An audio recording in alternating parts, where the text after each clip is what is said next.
귀한 하나님의 은혜가 넘치는 이 기도의 시간, 예배 시간 되기를 간절히 소망합니다. 여러분, 모든 것에는 때가 있습니다. 그렇죠? 우리 어르신들 오랜 세월을 살다 보니까 때로는 때를 놓칠 때도 있었고, 또 어쩔 때는 때를 잘 잡아서 또 이렇게 긍정적으로 삶에 영향을 미칠 때가 있었을 겁니다. 어린아이처럼 뛰어놀 때가 있고, 또 열심히 공부해야 될 학생의 때가 있습니다. 남자들이 군 복무를 해야 될 때가 있는가 하면 또 결혼을 해야 될 때가 있습니다. 취직을 할 때가 있고 또 사업을 할 때가 있습니다. 중요한 것은 우리가 그 때를 놓치지 않고 잊어버리지 않고 간과하지 않고 잘 챙기고 있다가 그 때를 잘 이겨내야지만, 잘 지나가야지만 우리는 성공하는 삶, 또 무난한 삶을 살아가게 됩니다. 그 때를 놓치고 나면 어떤 것들은 참 크고 작게 후회하는 정도로 마치는 것도 있지만, 또 어떤 것들은 평생을 두고 후회하는, 정말 목숨을 줘도 바꿀 수 없는 그런 곤란을 당하기도 합니다. 오늘 읽은 말씀에는 바로 이 어려움들, 후회나 아쉬움 정도가 아니라 목숨을 주어도 바꿀 수 없는 큰 위기, 정말 중요한 때를 놓쳐버린 많은 부류의 사람들이 등장을 합니다. 그리고 때를 잘 준비한 한 사람, 그리고 그의 가정이 나타나게 됩니다. 여러분, 한쪽에는 때를 놓친 사람들, 또 한쪽에는 때를 잘 잡은 사람이 등장하는데, 이 두 부류의 사람의 중심에, 중앙에 선이 하나 있습니다. 바로 기준선인데, 그 기준선의 이름을 은혜의 선이라고 부르고 싶습니다. 오늘 말씀을 통해서 나는 지금 어디에 있는지, 어느 쪽에 내가 위치해 있는지, 또 어디에 있어야 하는지, 그리고 왜 그래야 하는지를 살펴보고 올 한 해 은혜의 자리를 늘 사모하시고 하나님의 말씀의 자리, 예배의 자리, 은혜의 때를 놓치지 않는 우리 모두가 될 수 있기를 예수님 이름으로 간절히 소망합니다. 먼저 이쪽 편에 있는 사람들입니다. 때를 놓쳐버린 사람들의 모습입니다. 성경학자들은 노아 당시의 시대를 이렇게 정의합니다. 그 시기에는 육체의 욕망이 가득 차고 기술은 급속하게 발전되었습니다. 물질주의와 쾌락주의가 난무하고 결혼과 가정은 철저하게 파괴되었습니다. 폭력과 부패와 문란한 성행위가 넘쳐나는 그 사회가 바로 노아 시대의 사회였습니다. 여러분, 어떻습니까? 이런 세상이 있을까요? 지금 우리가 살아가는 세상과 별반 다를 것이 없어 보입니다. 노아 홍수 이전의 사람들은 성경의 말씀을 근거로 천년의 세월을 살아갔습니다. 만약 여러분에게 천년의 세월이 주어진다면 어떻게 살아가시겠습니까? 우리가 요즘 한 100세 시대에, 예전에는 80세, 60세 일하다가 요즘은 보험도 100세로 다 올라갔습니다.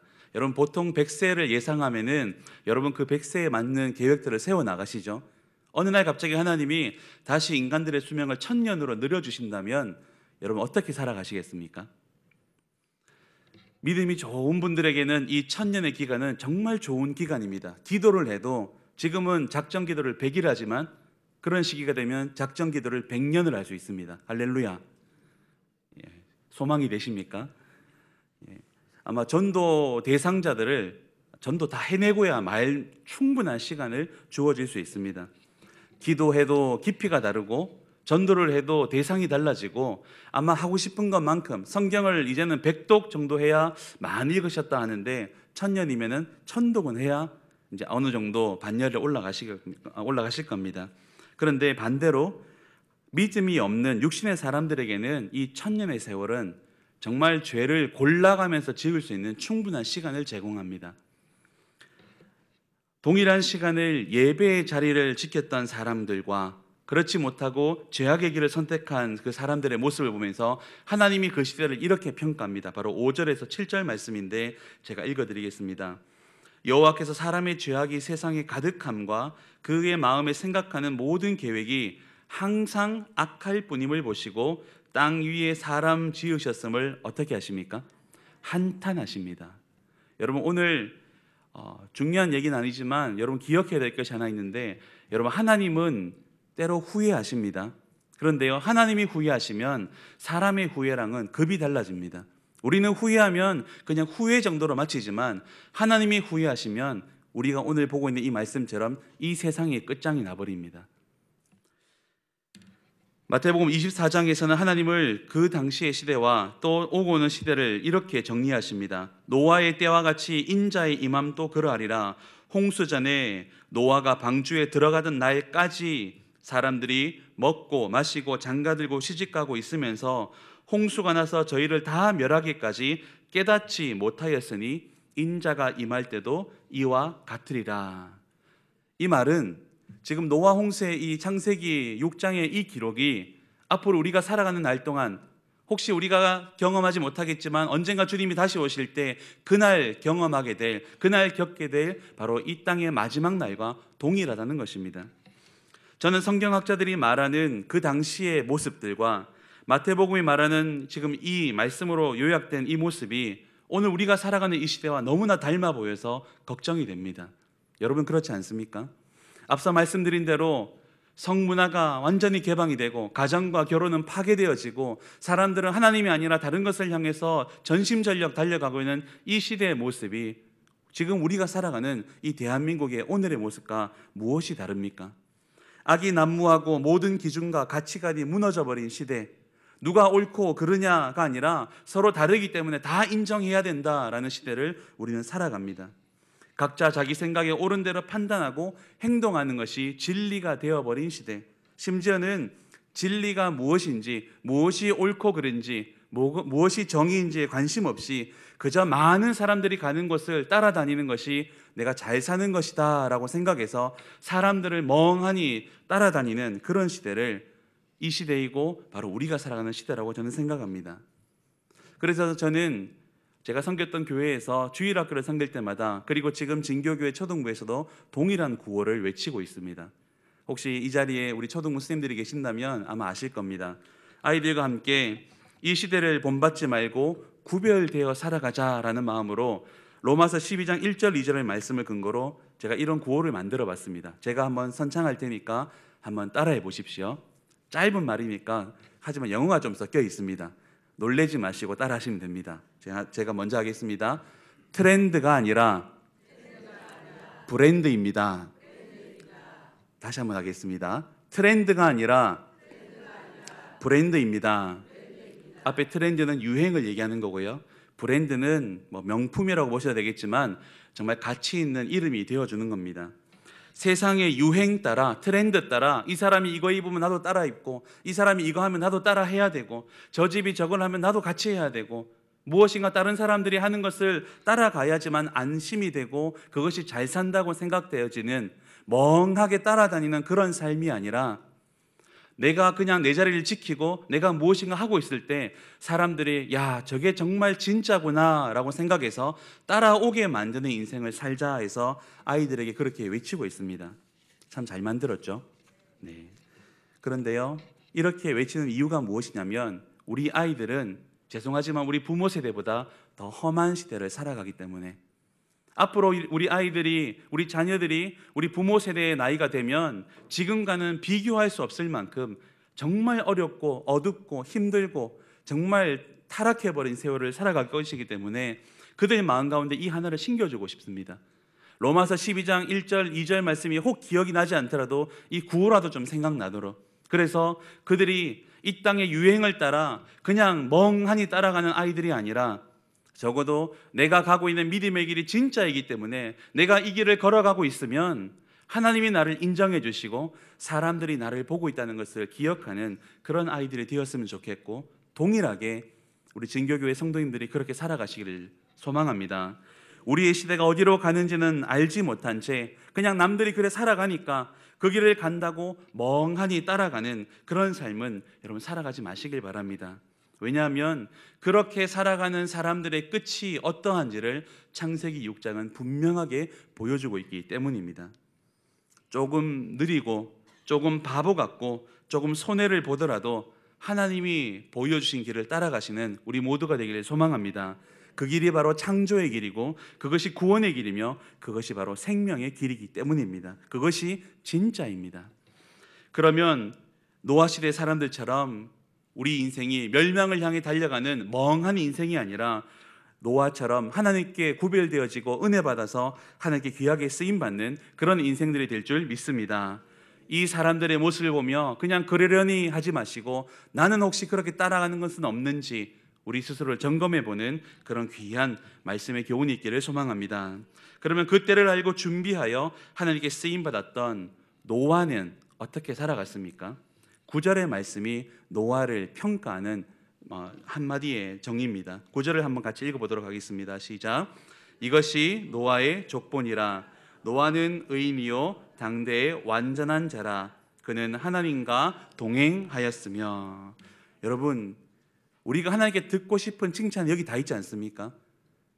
그래서 이 시간에 노아 대신에 여러분의 이름을 한번 넣어보겠습니다. 이렇게 말하기 조금 부끄럽지만 그래도 하나님이 나를 그렇게 인정하신다고 믿으시고 여러분의 이름을 넣어서 다시 한번 읽어보도록 하겠습니다. 시작. 이것이 병수의 족본이라. 병수는 의인이요 당대의 완전한 자라. 그는 하나님과 동행하였으며. 할렐루야. 그런 평가를 받을 수 있길 소망합니다. 여러분 대단하지 않습니까? 다른 사람이 담임 목사님이 여러분을 그래 평가해도 참 대단한 건데, 이 땅의 대통령이 그래 평가해주면 더 좋겠는데 하나님이 지금 노아를 그렇게 평가하고 있는 겁니다. 하나님이 노아에게 넌 의인이야, 너는 완전해, 넌 나와 동행하는 자야 라고 평가하고 있습니다. 얼마나 놀랍습니까? 얼마나 부러운 고백입니까? 하지만 여러분 우리가 아셔야 될 게 있는데, 노아가 이런 평가를 받은 것은 절대로 노아가 착해서가 아니었습니다. 노아가 무엇인가를 잘해서가 아니었습니다. 노아가 뭐 특별하기 때문에, 남달랐기 때문에 하나님이 너 참 의인이야, 너 정말 잘 살고 있어라고 평가한 것이 아닙니다. 9절의 말씀이 이렇게 평가받을 수 있던 이유는 바로 8절에 있었기 때문입니다. 여러분 8절을 같이 한번 읽어보겠습니다. 시작. 그러나 노아는 여호와께 은혜를 입었더라. 제일 앞마디가 뭐로 시작합니까? 그러나로 시작합니다.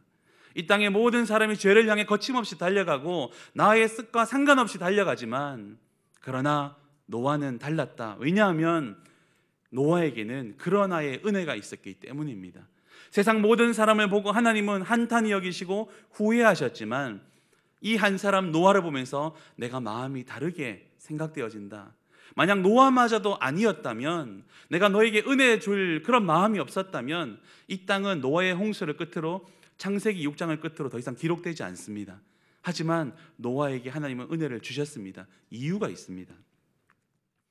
여러분 창세기 6장 앞에 5장에 보면 여러분 성경을 통독하시다가 한 번씩 만나는 어려운 장들이 있습니다. 대표적인 장들이 바로 족보가 있는 장들입니다. 그렇죠? 역대상에 가면은 통독하다가 거기서 중단하는 분들이 많이 계십니다. 사람 이름만 막 나옵니다. 창세기를 읽다 보면 뜬금없이 에서의 족보가 나오고요, 성경을 읽다 보면 갑자기 막 후손들의 이름이 막 나옵니다. 그래서 구약은 너무 힘들다 싶어서 신약에 가면 마태복음 1장 가면 또 어떻습니까? 또 누굴 낳고 하고 또 나옵니다. 참 어려운 말인데 창세기 5장은 그렇게 넘길 수 있는 장이 아닙니다. 여러분 창세기 5장에 아담과 셋의 후손들이 쫙 기록되어 있는데 그들이 누구냐면, 시대가 이렇게 막 거침없이 죄악으로 달려갈 때 구별되어 하나님께 예배하던 자들입니다. 5장에 보면요, 4장의 마지막 부분과 5장을 연결하는 말씀에 보면 가인과 아벨 사건 이후에 셋이 다시 태어나고요, 그가 에노스를 낳았을 때 사람들이 비로소 하나님의 이름을, 여호와의 이름을 불렀다라고 합니다. 이 고백은 바로 하나님께 다시 예배를 드렸단 말입니다. 제사를 드렸단 말입니다. 그리고 그들의 후손이 기록되고 있는데 그 후손들이 누구냐면, 세상 모든 사람들이, 심지어는 그 믿음의 자녀들 중에서도 하나님을 떠나버리고 있을 때 적어도 이들은 예배의 자리를 끝까지 지킨 사람들입니다. 그리고 그 끝에 바로 노아가 있었던 겁니다. 하나님의 이름을 불렀던 셋의 후손으로서 예배의 자리를 사수했던 노아에게 하나님, 그래도 너에게는 내가 은혜를 주고 싶다. 이 땅의 모든 사람들이 거침없이 달려갈 때 너는 아니니까 너만큼은 내가 살려주고 싶다라고 생각이 들어서 8절의 말씀에 그러나, 세상 모든 사람은 그럴 마음이 내가 전혀 들지 않지만 그러나 노아 너에게는 내가 은혜를 입힌다. 은혜를 입었더니 결과가 9절입니다. 노아가 은혜를 받으니까 의인이 된 겁니다. 믿으십니까?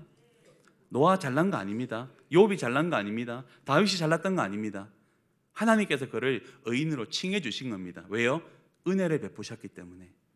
그리고요, 은혜를 받고 의인이 되니까 완전할 수가 있었습니다. 그리고 하나님과 동행할 자격이 주어진 것입니다. 여러분, 이 모든 것의 시작이 무엇입니까?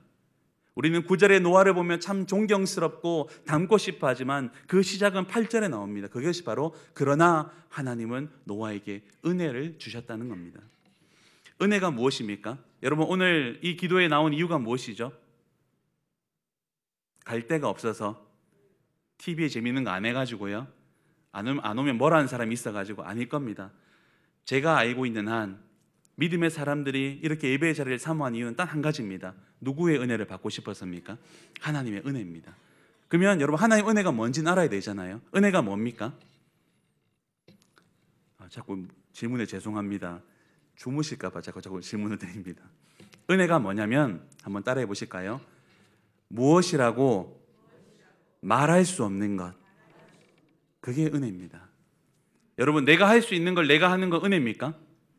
내가 할 수 있는 거 도와주는 건 은혜입니까? 물론 그거는 고마운 거죠. 하지만 성경이 말하는 은혜라는 건요, 내가 도무지 할 수 없어서 건강이, 물질이, 가정이, 자녀가 도무지 내가 방법이 없어서 그냥 두 손 다 들어버렸는데 하나님이 그 손을 딱 잡으면서 지금부터 내가 해줄게 라고 해서 역사하시는 것이 바로 하나님께서 베푸신 은혜입니다. 할렐루야. 노아가 의인인 것도, 노아가 방주를 만들 수 있었던 것도, 그리고 노아가 살아남은 것도 모두가 노아의 업적, 노아의 어떤 것이 아니라 하나님의 은혜임을 여러분 기억하시기를 바랍니다. 이것이 은혜라는 것을 방주를 통해서 하나님 보여주시는데, 방주에는 세 가지 특이사항이 있습니다. 첫 번째, 방주의 모양을 그림으로 다 그린 거 보면요, 아주 웅장하지만 배 모양은 아닙니다. 그냥 컨테이너 같습니다. 박스 모양입니다. 방향을 조절할 키도 안 달려있고 바람을 타고 이동할 돛도 없고 앞으로 나아갈 로도 달려있지 않습니다. 그냥 상자 하나가 만들어진 겁니다. 이거는 그냥 떠 있는 거 외에는 아무것도 할 수가 없고 그냥 가는 대로 흘러가는 거고 멈추면 멈춰지는 겁니다. 이 배는 누가 운행하는 겁니까? 운항을 하는 겁니까? 하나님께서 하시겠다는 얘기입니다. 즉, 만들기는 노아의 손을 통해서 만들었지만 이 배의 선장은 하나님이라는 것입니다. 그리고 이 배의 탑승객들도 조금 남다릅니다. 여러분, 오늘 읽지는 않았지만 20절 말씀을 한번 같이 보시겠습니다. 성경 가지신 분들은 창세기 6장 20절 말씀을 같이 한번 읽어보겠습니다. 시작. 새가 그 종류대로, 가축이 그 종류대로, 땅에 기는 모든 것이 그 종류대로 각기 둘씩 내게로 나아오리니 그 생명을 보존하게 하라. 지금 노아에게 말씀합니다. 얘들을 내가 다 모아가지고 너에게 보내줄게 라고 합니다. 만약 하나님께서 노아, 네가 태우고 싶은 거 태워봐라 라고 했다면 우리가 보는 동물 중에 제일 큰 거는 아마 소가 되었을 겁니다. 여러분이 노아라고 상상해 보십시오. 여러분에게 동물들을 끌어모아라 라고 하는데 감히 용감하게 사자나 곰을 잡아올 사람이 있습니까? 아무리 노아라 하더라도, 아무리 생명이 길다 하더라도 그거는 좀 불가능합니다. 그러니까 아마 제일 큰 게 소 정도 되었습니다. 조금 착한 애들이니까. 또 반대로 얼마나 좋은 기회입니까? 평소에 잠만 자려고 하면 귀에 앵앵거리는 그 모기 팔이 안 태워버립니다. 내한테 선택권이 있으면 너희는 끝이야, 나가. 바퀴벌레 그냥 접근 금지 시켜버렸을 겁니다. 하지만 우리 주변에 살고 있는 거 보면 그 애들의 조상들도 노아의 방주에 탔다는 얘기입니다.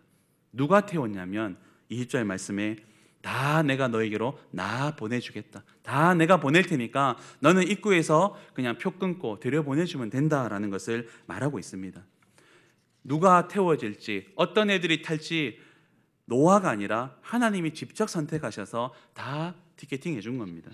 마지막으로 이 방주에는 옆으로 나 있는 커다란 문이 하나 있습니다. 동물들이 타야 되니까 아마 제법 큰 문이었을 겁니다. 이 커다란 문을 노아가 닫으려 했다면 굉장히 힘들었겠죠. 어떤 요즘처럼 못하나 기계가 없었기 때문에. 하지만 그보다 더 중요한 것이 있는데, 이제 물이 막 차오릅니다. 비가 막 옵니다. 처음에 사람들이 아이고 설마 하다가 정말 설마가 사람 잡아서 끌어올리고 있습니다. 이러다가 정말 죽겠다 싶어서 뒤늦게 자신들의 잘못을 인식하고 노아의 방주 앞에 달려옵니다. 그리고 배를 두드립니다. 제발 우리도 좀 태워주라. 노아의 방주를 모티브로 한 많은 영화가 그렇게 표현을 하고 있습니다. 그래서 문을 열어줍니다. 하지만 성경은 그렇게 말하고 있지 않습니다. 만약 그 당시 사람들이 노아의 방주에 와서 문을 두드렸을 때 이 문을 열고 닫는 것을 노아가 결정했다면 당대의 완전하고 의인이었던 착한 노아는 어떻게 했을까요? 당연히 열어줍니다. 그래서 우리가 보는 재난 영화, 노아의 방주처럼 만든 영화에서는 문을 다 열어주는 겁니다. 왜냐하면 그들은 인본주의의 사상을 가지고 있기 때문입니다. 하지만 7장 16절에 보면 이렇게 기록합니다. 하나님이 그에게 명하신 대로 들어가매 여호와께서 노아를 들여보내시고 여호와께서 그 문을 닫으시더라 라고 되어 있습니다. 그 문을 하나님이 직접 닫으셨고 하나님이 계획하신 대로 완전한 구속 사역을 직접 이루셨습니다. 이 세 가지가 노아의 방주의 특징입니다. 그래서 이걸 통해서 이 방주의 선장이 누군지를 분명하게 보여주는 것입니다. 우리가 노아의 방주라고 표현하지만 노아는 소품 담당이었고 진짜 이 배의 주인은 하나님이십니다. 그리고 이 배를 주관하고 이 모든 사건들을 이루어 가실 분도 하나님이십니다. 하나님이 바로 총감독이신 겁니다. 그래서 감독이신 하나님은 예배자 노아에게 은혜를 입히시고 그들의 가족과 구별된 짐승들을 태우고는 은혜를 얼마나 중요하게 여겨야 되는지를 가르쳐주기 위해서 자신들의 하나님이 만드신 최고의 작품인 이 온 세상 지구를 뒤엎어버립니다. 여러분 이게 쉽겠습니까? 창세기 1장을 읽어보신 적이 있으시죠? 이제 연초에 시작했으니까 아마 얼마 전에 읽었을 겁니다. 그렇죠? 창세기 1장에 보면 하나님께서 어떻게 말씀하십니까? 하나하나 만들면서 좋았더라, 좋았더라, 내가 너무 좋다, 내가 정말 흐뭇하다, 내가 봐도 참 잘했다라고 하셨던 그것을 다 뒤집어 버립니다. 둘째 날 창조되었던 궁창 위의 물을 터뜨려서 땅에 다 뿌려버립니다. 셋째 날 창조되었던 물과 땅의 구분을 없애버립니다. 다섯째 날과 여섯째 날 창조되었던 온 땅의 동물들과 사람들의 울음소리를 다 잠재워버립니다. 그리고 온 땅은 조용히 물로 덮여서 창세기 1장 2절의 상태로 다시 되돌아가 버리는 것입니다. 하나님께서 직접 만드신 아름다운 세상을, 이 지구를 다시 역창조하셔서 다시 돌이켜서 창세기 1장 2절로 되돌려 버리시는 겁니다. 얼마나 마음이 아프셨을까라고 생각되어지는데 하나님은 거기에 대해서는 후회가 없습니다. 하나님은 온 세상을 뒤집어 엎고 수많은 사람들이 살려다는 외침을 듣고도 그곳을 향해서는 바라보지 않습니다. 그들의 소리를 듣지 않습니다. 처음부터 끝까지 누구만 쳐다보고 있냐면 예배자 노아만 바라보고 있습니다. 나를 찾았던 그 노아, 예배자의 후손이었던 그 노아, 그리고 내가 은혜를 입혔던 그 노아, 너 하나면 된다, 나머지 것들은 미안하지만 그냥 덮을게 라고 해서 덮어버리신 겁니다. 처음부터 끝까지 노아에게만 관심을 가지십니다. 그 외에는 어느 누구에도 관심도 관용도 그런 것도 없습니다. 오직 하나님 앞에 은혜를 받고 깨어 있었던 예배 드렸던 사람 노아에게만 하나님은 관용을 베푸시고 용서를 베푸십니다. 이것이 예배자가 받는 축복이고 하나님이 주시는 은혜의 힘인 줄 믿습니다. 하나님은 이렇게 예배하는 자를 찾으시고 그 예배하는 자가, 진심으로 하나님을 바라보는 자가 맡긴 일을 잘 감당할 수 있도록 은혜를 입혀주시는 겁니다. 이것을 성경에 기록하신 이유가, 그리고 노아를 통해서 믿음의 모델을 삼아주신 이유는 누구라도, 노아뿐만이 아니라 누구라도 하나님 앞에 온전히 서서 은혜를 사모하고 예배의 자리를 지켜나가면 하나님 반드시 그를 노아처럼 사용하시겠다는 약속의 증거인 줄 믿습니다. 그리고 어느 누구라도 그 예배의 자리를 사모한다면 노아처럼 살려주시겠다는 바로 그 약속인 줄 믿습니다. 바로 그 자리에, 그 은혜의 자리에, 예배의 자리에 노아처럼 오늘 또 예배의 자리를 지키신 우리 모두가 서 있기를 예수님의 이름으로 간절히 소망합니다. 말씀을 정리하며 고면합니다. 온 세상을 뒤덮는 홍수 속에서도 하나님은 노아만 쳐다보십니다. 다른 것도 다 하나님께서 만드신 것이고 다른 모든 사람들도 하나님의 작품들이지만, 그러나 예배하지 않는 사람, 은혜를 사모하지 않는 사람, 하나님을 바라보지 않는 사람은 하나님도 그를 쳐다보지 않습니다. 그러나 그 많은 사람들이, 모든 사람들이 죄악을 향해 달려가면서도 괜찮다, 나 잘 살고 있다, 나 괜찮게 살고 있어라고 착각하고 있을 때 내가 비록 손해보고 바보 같다라고 손가락질 당하고 세상 많은 사람들이 배를 만들고 있을 때 노아를 향해서 손가락질하면서 저 바보 같은 멍청이라고 했을 때도 변함없이 하나님만 바라봤던 그 노아에게만 하나님은 시선을 집중하십니다.